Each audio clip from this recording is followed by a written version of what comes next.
Salamlayıram hər birinizi. Bugün Səbinə xanımla biz uşaqlarda nitq inkişafı barəsində danışmaq istəyirik. Çünki bəzən valideynlər çətinlik çəkir, uşaqlarda nitq inkişafı necə olmalıdır. Səbinə xanım, xoş gəlmisiniz bu arada. Salam. Biz həmişə nitq ləngiməsi barəsində danışmışıq, uşaqların inkişaf ləngimələri barəsində danışmışıq.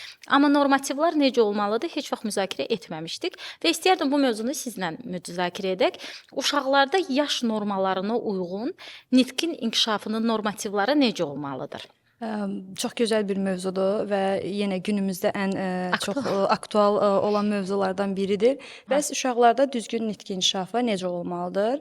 Düzgün nitq inkişafından danışmazdan öncə ilkin mərhələ olaraq bizim nitqə hazırlıq mərhələmizdir. Hansı ki, psixoloji hazırlıq mərhələsi. Burada uşağın anlaması, uşağın zehni inkişafı və ətrafdakı məlumatları qəbul edib edə bilməməsi prosesləri gedir.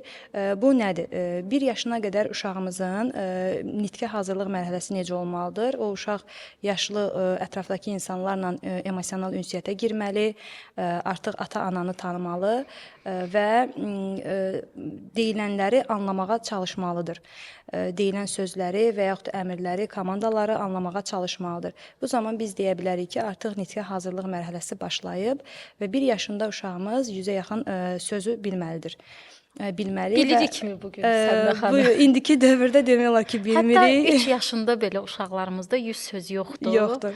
Çox əfsuslar olsun və artıq 6, 7, 8 ayında uşaqlar ma, ba və yaxud hətta mama, baba bu ifadələri istifadə etməlidir. Və çox təəssüf ki, bunu normallaşdırıb belə deyək də analarımız, ətrafdakı insanlar, cəmiyyətimiz çox normallaşdırıblar bunu. Mən bəzən bağçalarda, təlimlərdə olanda və valideynlərlə maarifləndirici təlimlərdə olanda mən görürəm ki, 3 yaşında uşağın qırıq-qırıq sözlər işlətməsi, heca ilə danışması və yaxud da ki, sadəcə söz deməsi belə onlar üçün bir inkişaf mərhələsidir. Amma düzgünü nədir bunun? 3 yaşındakı uşağın artıq 3000-ə yaxın söz bazası olmalı və o uşaq cümlə quraraq ətrafda gördüyü hər şeyi sözlü şəkildə çatdırmalıdır. Öz yaşıdları ilə danışmalı, ünsiyyət qurmalı, öz fikrini ifadə etməyi bacarmalıdır. Amma günümüzdə təəssüf ki, 3 yaşındakı uşaqların sadəcə sözlər deməsi və yaxud heç danışmaması normal qəbul olunur. Səbinə xanım, bir də bir yaş dövrü varmı, konkret bir yaş ki, uşaq orada tam özünü ifadə etməlidir? Ümumiyyətlə, uşaq nə zaman başlamalıdır özünü ifadə eləməyə? Özünü sözlü şəkildə ifadə etməyə 1 yaşından etibarən başlamalıdır. Yəni, sadə sözlərdən... Tamı nəzərdə tuturam, yəni tam fikrini. Tam bir var fikrini. qırıq-qırıq olaraq, tam olaraq. 3 yaşından etibarən uşaq artıq tam sərbəst fikrini ifadə etməyə başlamalıdır. Yəni, kənarda gördüklərini, bağçada gördüklərini və yaxud dostları ilə oynadığı bir oyun ola bilər, onların adları ola bilər. 3 yaşından etibarən artıq uşaqlar öz fikirlərini tam şəkildə, sərbəst şəkildə ifadə etməyə bacarmalıdırlar. Və bu proses getdikcə daha da artmalıdır. Çox təəssüf ki, son dövrlərdə, son illərdə 1-5 yaş arası uşaqlara sanki körpə kimi baxılır. Yəni, onlardan heç bir nitq bacarığı, heç bir zehni inkişaf, məntiqi əlaqə qurmaq, bunların heç biri gözlənilmir. Əlbəttə ki, bunu bilən, maariflənən bir çox valideynlərimiz var. Söhbət müəyyən bir hissə valideynlərdən və çox təəssüf ki, çoxluq təşkil edən bir kütlədən gedir ki, 5 yaşına kimi uşaq sadəcə uşaq gözü ilə baxılır və 5 yaşında o uşaq akademik fəaliyyətə başlayanda, məktəbə qədər hazırlıq dövrünə başlayanda, 5 yaşında artıq kənar müdaxilələr olanda, hansı ki, müəllimlər tərəfindən, digər uşaqlarla müqayisə olunanda və valideyn başa düşür ki, artıq nəsə var. Misal üçün, sinifdə 20 nəfərdirsə, 18 nəfər dərsini tam qavramağa başlayır. Onlar artıq dərs prosesinə rahat qoşulur və digər 2 uşaq nitq baxımından və inkişaf baxımından dərs prosesindən geri qalması artıq valideynləri oyandırır ki, mütləq şəkildə bir dəstək və təlim almaq lazımdır. Nitq ləngiməsi ümumiyyətlə uşaqların psixoloji inkişafına necə təsir göstərir? Əgər normativlara uyğun deyilsə, 3 yaşlı bir uşaq özünü tam ifadə edə bilmirsə, bu gələcəkdə özgüvən hissinin aşağı olmağına və yaxud da ki, akademik biliklərin əldə olmasına zaten mənfi təsir göstərir. Bəs psixoloji necə təsir göstərə bilir? Psixoloji belə deyim ki, uşaq digər uşaqlarla, yəni öz yaşıdları ilə ünsiyyət qura bilmədikdə zaten özgüvən əksikliyi ilk oradan başlayır. Bu 3 yaşda ola bilər, 5 yaşında da ola bilər. Ancaq ən çox məktəbə qədər dövr və məktəb fəaliyyəti dövründə başlayır. Hansı ki, onun danışığını sinifdə uşaqlar başa düşmür, müəllimə başa düşmür, təkrar-təkrar eyni sözlər soruşulur ondan, nə dedin, necə dedin və yaxud səs tələffüzləri uşaqlarda var, təkcə yəni danışmaq da deyil, danışıb da düzgün tələffüz edə bilməməkləri də uşaqlara mənfi təsir göstərə bilir. Bundan əlavə, psixoloji inkişaf və nitq inkişafı demək olar ki, paralel getməlidir. Çünki siz təsəvvür edin ki, uşaq sual verir və sual verərək ətrafdakı hər şeyi anlamağa çalışır. Kəşf edir. Bir növ kəşf edir. Yəni o uşaq əgər sual verməyi bacarmırsa, deməli onda həm psixoloji, həm də nitq problemi var. Yəni burada təkcə nitq öz-özlüyündə bir problem sayılmır. Yəni nitq inkişafında ləngimə varsa, deməli bunun altında yatan gizli səbəblər belə var. Əgər uşağın nitqində ləngimə varsa, onun arxasında yatan səbəblər nədir? O uşaq həqiqətən anlayırmı? O uşaq deyilən komandaları qəbul edə bilirmi? Başa düşürmü? Yəni ən əsas bu suallara cavab vermək lazımdır. Məsələn, bəzən uşaqlar, valideynlər uşaqlara müraciət edəndə, biz bəzən mərkəzlərdə öz tövsiyələrimizi veririk valideynlərə, sözləri buva və yaxud da ki, digər adlarla adlandırırlar. Sizcə bu doğrudurmu? Bu doğru deyil. Niyə görə? Çünki o uşaqlarda nitq təzə yaranmağa başlayır və uşağa valideyn sözü hansı tərzdə öyrədirsə, o formada da onun artıq yaddaşında qalır. Yəni sözlərin sanki şirin çıxır deyə xoşlarına gəlir valideynlərin, amma orada artıq həm səs tələffüzü, səslənmə, səs tələffüzü problemləri yaranır. Daha sonra uşaq onu necə öyrəndisə axıra qədər də onu deyir. Əlbəttə bu 2 yaşında sevimli ola bilər, amma 5 yaşında o sevimli olmayacaq. Səbinə xanım, bağça uşağın nitqinin inkişafına necə təsir eləyir? Mən öz təcrübəmi sizinlərlə bölüşmək istəyirəm. Məsələn, bəzən olur ki, uşaqda nitq ləngiməsi var. Yəni 3 yaşı var siz demiş. Bu söz bazası kifayət qədər olmalıdır. Özü-özünü tam ifadə etməlidir, etmir. Və bəzən psixoloqlar yönləndirirlər ki, bağçaya getsin, düzələcək. Sizcə bu düzgün yanaşmadırmı? Tək bağça ilə mi bu düzəlirmi? Bu sual çox geniş bir məna kəsb edir. Burada 2 meyar əsas götürülməlidir. Birinci, valideyn o sualı verməlidir özünə ki, əgər uşağın ümumi inkişafı, yəni burada zehni inkişaf, burada uşağın yenə anlaması və qavraması, psixoloji inkişafı, əgər bunlar hər biri normasındadırsa və uşaq hər şeyi başa düşür və hər şeyi tanıyırsa, tanıma çox önəmlidir nitq inkişafında.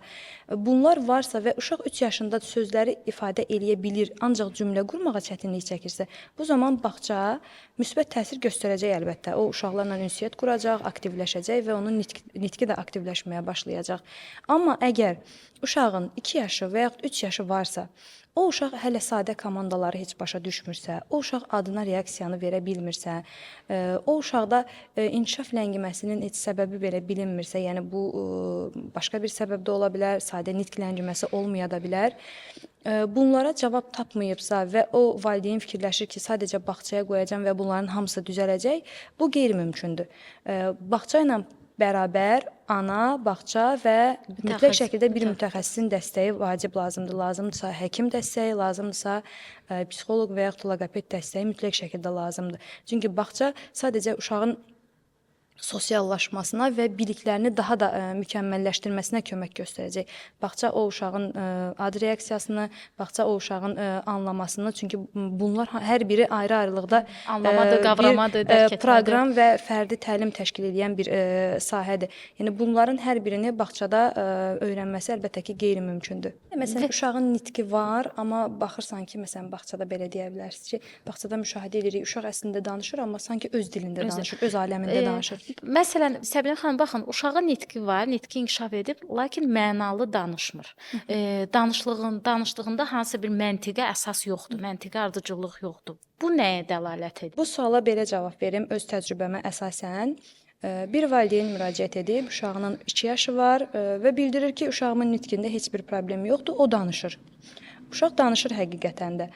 Amma uşaq sözləri aydın şəkildə ifadə eləmir. Aydın şəkildə ifadə edə bilmir və fikrini tamam başqa çatdırır. O uşaq ekrana məruz qalıb, o uşaq telefona məruz qalıb və uşaq gördüyü nələrisə əzbərləyib və eşitdiyi kimi əzbərləyib və əzbərçi nitq yaranıb o uşaqda. O uşaq əgər ailə üzvlərini olduğu kimi çağırmırsa, məsələn, ata, əgər hər kəsə ata deyirsə və yaxud hər kəsə ana deyirsə və yaxud su istəyəndə əgər suyu göstərib su demirsə, yəni bu sözlərin gündəlik fəaliyyətdə olduğu sözləri mənalı şəkildə istifadə etmirsə, düzgün şəkildə istifadə etmirsə, bu nitq mən deyərdim ki, əzbərçi nitqdir. Yəni o nitqin olması və yaxud olmaması arasında heç bir fərq yoxdur. Yəni o nitqin olması demək deyil də, belə. O nitqin olması demək deyil. Mən deyərdim ki, elə ən böyük problemlərdən biri odur ki, uşağın nitqinin olmasına valideyn sevinir, amma halbuki bunun altında çox dərin məsələlər yata bilər və ən əsas məsələlərdən biri də psixoloji inkişaf ləngimələri ola bilər, zehni inkişaf ləngiməsi ola bilər. Yəni mütləq şəkildə bu bizi yanıltmasın. Yəni analardan xahişim o olardı ki, nitqin olması heç vaxt sizi yanıltmasın. Mütləq o sualı özünüzə verin ki, uşaq bunu düzgün şəkildə istifadə edə bilirmi? Uşaq ətrafdakı uşaqlarla və yaxud insanlarla düzgün şəkildə ünsiyyət qura bilirmi? Yəni oyun oynarkən o nitqi istifadə edə bilirmi və yaxud da ki, hər hansı bir şeyi istəyərkən nitqini doğru şəkildə ifadə edə bilirmi? Əgər bunlar yoxdursa və sadəcə uşaq öz aləmində danışırsa, bəzən hətta deyirlər ki, iki dildə danışır. İngilis dilində də sayır, rus dilində də sayır. Amma Azərbaycanca soruşursan, necəsən sualını verirsən, uşaq cavab verə bilmir, cavab verməyə çətinləşir. Və yaxud uşaqdan ailə üzvlərinin kim olduğunu soruşursan, uşaq cavab verə bilmir. O zaman onun digər dillərdə saymasının və yaxud danışmağının bizim üçün nə önəmi var? Yəni o əlbəttə ki, heç bir önəmli deyil. Əsas bizə lazımdır ki, mənalı nitq olsun. Məsələn, bəzən olur ki, xarici dil dediniz, uşaqların nitqi inkişaf etməmiş. Mən bağça üzərindən gündəlik üzləşdiyimiz problemlərdən müzakirə edirəm. Həmişə ən çox yəni o mövzulara geri dönüş edirik. Məsələn, uşağın nitqi inkişaf eləməyib, valideyn israrla uşağın rus bölməsi və yaxud ingilis dil bölməsində təhsil almağını bildirir. Burada nəyə vurğulamaq istərdim Səbinə xanım? Məsələn, bəzi pedaqoqlar qeyd edir ki, Azərbaycan dili zaten uşağın öz doğma dilidir. Zaten bu dili öyrənəcək. Onun hansısa ikinci bir xarici dildə dil açması daha məqsədə uyğundur. Bəzi pedaqoqların belə bir məsləhətlər verirlər. Amma çox əfsuslar olsun ki, düşünürəm ki, hər uşaq fərqlidir. Hər bir uşağın fərqli psixologiyası var və bunu bir nəfər deyib deyə biz bunu edə bilmərik. Çünki mən illər öncə geriyə qayıtmaq istərdim. Mənim təcrübəmdə elə olub ki, bir uşaq 3 yaşında 5 dil bilib. Amma bir uşaq var ki, 2 dili bir-birinə qatdıqlarına görə o uşaqda nitq inkişaf ləngiməsinə gətirib çıxarıb. Sizcə doğrudurmu uşağın öz doğma dilini mənimsəmədən ikinci xarici dilin öyrədilməsi? Çünki mən bildiyimə görə insan əgər öz doğma dilini ilk öncə düzgün qaydada tələffüz etməyi öyrənirsə, burada milli mənsubiyyət formalaşır və uşaq ikinci xarici dili daha, ikinci, üçüncü xarici dili daha tez mənimsəyir. Bu çox gözəl bir nüansdır və ən qlobal belə məsələlərdən biridir.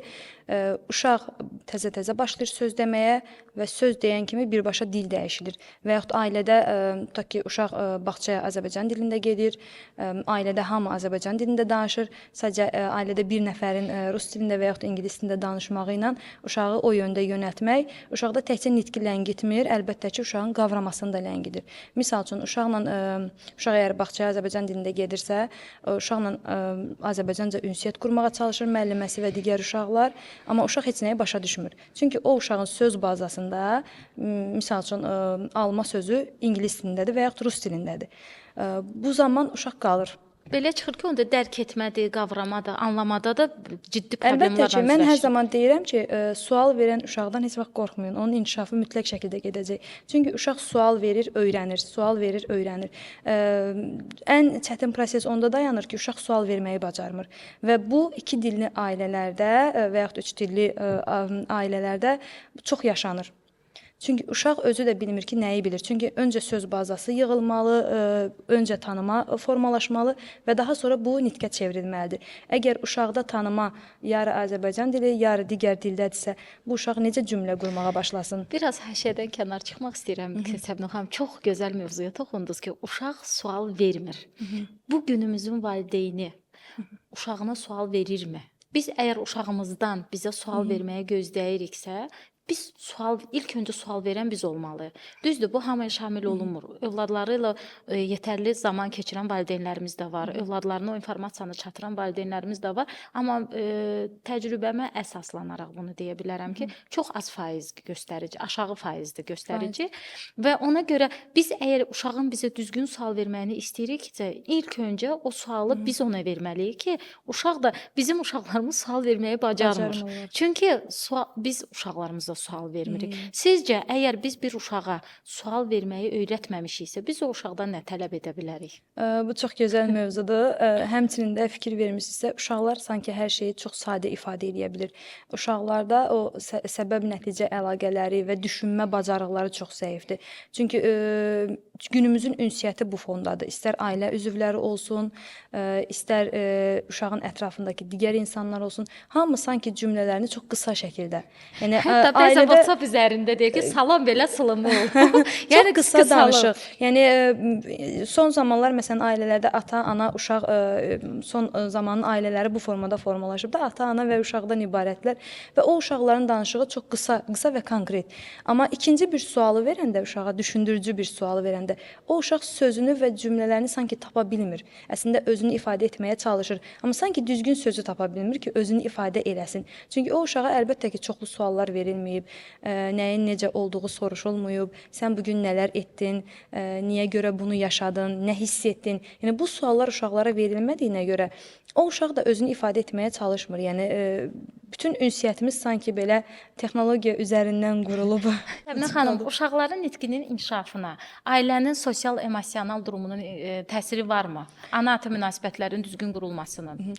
Əlbəttə ki, mütləq şəkildə təsiri vardır. Çünki ailədəki ünsiyyət, ailədəki xoş münasibət uşağın da danışmasının belə deyək də motivasiya verir və ona da xoş təsir eləyir. Hətta belə bir söz vardır ki, ailədə iki cür münasibət var. Uşağa olunan münasibət və ata ilə ananın arasındakı münasibət və bu hər ikisi çox önəmlidir ailə daxilində. Çünki sadəcə uşağa hər istədiyini etmək, uşaq üçün yaxşı davranmaq bu bir yana, amma uşaq da baxır ki, ata ilə ananın münasibəti əgər yaxşı deyilsə, ata anaya qarşı aqressiya göstərir, ana ataya qarşı səs yüksəldirsə və uşaq o gördüklərini də özü təkrar etməyə başlayır və özünə rol model olaraq ailədə daxili münasibəti götürür. Ata ilə ananın münasibəti, əgər deyir biz uşaqlarımızla düzgün münasibət qurmaq istəyiriksə, emosional olaraq düzgün inkişafını istəyiriksə, ilk öncə ata-ana davranışlarına fikir verməlidir. Çünki ata-ananın davranışları birmənalı uşaqların psixoloji inkişafına təsir göstərir. Əgər bir ata-ana emosional olaraq düzgün ünsiyyət qurmurlarsa, düzgün münasibət qurmurlarsa, bu mütləq uşaqların sosial-emosional inkişafına çox yəni çox ciddi təsir edir. Hətta bu gün cəmiyyət olaraq sosial-emosional inkişafımız çox, yəni emosiyalardan danışanda kütlə olaraq hamı narahatdır. Çünki uşaqlar bir narahatçılıq, təlatümdədir bütün uşaqlar. Yəqin ki, nəzərə eləmisiniz, nəzərə yetirmisiniz. Nitq inkişafından tamam bir başqa mövzuya keçdik. Emosional düşünürəm ki, sağlam olsalar nitqləri də, emosiyaları da, psixoloji inkişafları da düzgün olar. Ona görə cəmiyyətimizin təməlini düzgün qoymaq üçün nə etməliyik? Düzgün ailə modelini formalaşdırmalıyıq və onların hər birinin günahkarı, bugünkü olan problemlərin kökləri bizlərik, sizlərsiz, hörmətli valideynlər. Gəlin elə edək ki, uşaqlarımızın həm nitqlərini, həm emosional inkişaflarını düzgün inkişaf etdirək ki, gələcəyi yararlı şəxsiyyəti böyüdə bilək. Mən hər çıxışımda bunu qeyd eləyirəm. Bəzən bəlkə təkrar kimi çıxar, təkrarçılıq kimi, amma düşünürəm ki, həqiqətən də uşaqlar bizim gələcəyimizdir və özgüvənli şəxsiyyəti yetişdirmək, böyütmək məktəbəqədər təhsil müəssisəsi olaraq bizim öhdəliyimizdədir, eyni zamanda ailələrin. Əgər o uşağın təhsil aldığı məktəbəqədər və yaxud məktəbəqədər təhsil ocağı və yaxud da ki, məktəb böyüdüyü ailə sosial-emosional olaraq düzgün idarə olunarsa, cəmiyyətimiz də çox gözəl idarə olunar. Təşəkkür edirik məlumatınız üçün. Çox dəyərli oldu bizim üçün fikirləriniz. Bugünkü mövzumuz düşünürəm ki, hörmətli valideynlər hər biriniz üçün maraqlıdır. Çünki nitqin inkişafı həqiqətən də gələcəkdə uşağın psixoloji durumunun nə səviyyədə olmağı anlamına gəlir. Gəlin uşaqlarımızı düzgün böyüdək ki, cəmiyyətə də yararlı şəxsiyyəti yetişdirə bilək.